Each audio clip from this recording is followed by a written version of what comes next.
Today's Alpe du Zwift road test, the Tacx Flux Trainer. I'll call this one a bit of a stress test. On the latest Zwiftcast, I mentioned that I hadn't ridden up the Alpe du Zwift yet, and I promised that I would do it at least 3 times before the next Zwiftcast was published. Well, today was number 3, and we haven't published another Zwiftcast yet, so I'm on track. Happy days. Over on my Alpe du Zwift route announcement video, Phil Zimmer posted an excellent comment. If there's any Tacx Flux trainers still working out there, this should finish them off. And as I replied, challenge accepted. So today, that was the test. Could I finish off my 3rd Tacx Flux and break it? If you're from Tacx, you may be a bit nervous right about now. So, PC on, Flux turned on, bike mounted, bottles filled, head units installed, and away we go. Alpe du Zwift, 60 minutes of, well, if you've ridden it, it's a bit of suffering. The Tacx Flux itself has a max gradient simulation of around 10%. Other trainers such as the Neo, 25%, the Wahoo Kickers around 20%, but the Flux itself is down in the mid to budget range category of direct drive trainers, so only maximum of 10.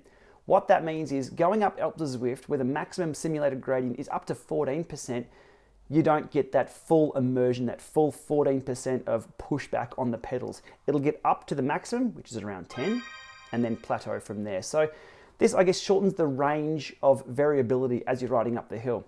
If you're riding at 0%, obviously flat roads, around a few of those corners it does flatten out a little bit to 2 or 3%. You can feel it kick back, but as soon as it kicks to about 8 or 9, I felt about 8 or 9 was the sweet spot, and then if it kicked up any higher than 8 or 9, 10, 11, 12, 13, up Alpe du Zwift, I didn't get that change in resistance.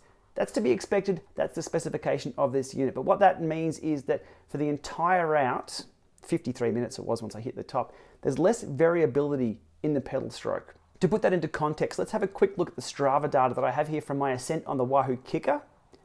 You can see there's a lot of variations there. And here's the ascent on the Tacx Flux.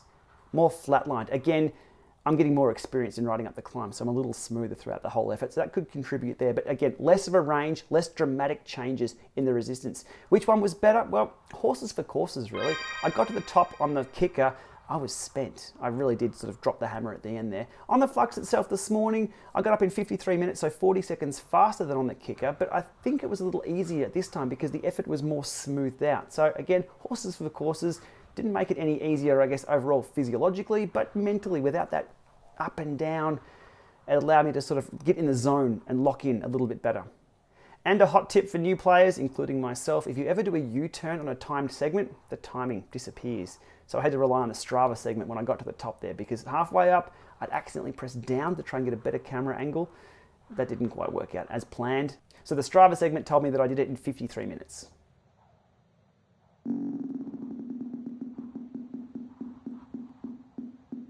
After the 53-minute ascent there of Alpe du Zwift, where the unit was applying pretty much max resistance the whole way up, I decided to open up a max sprint on the unit to try and put the nail in the coffin of my 3rd Tacx Flux.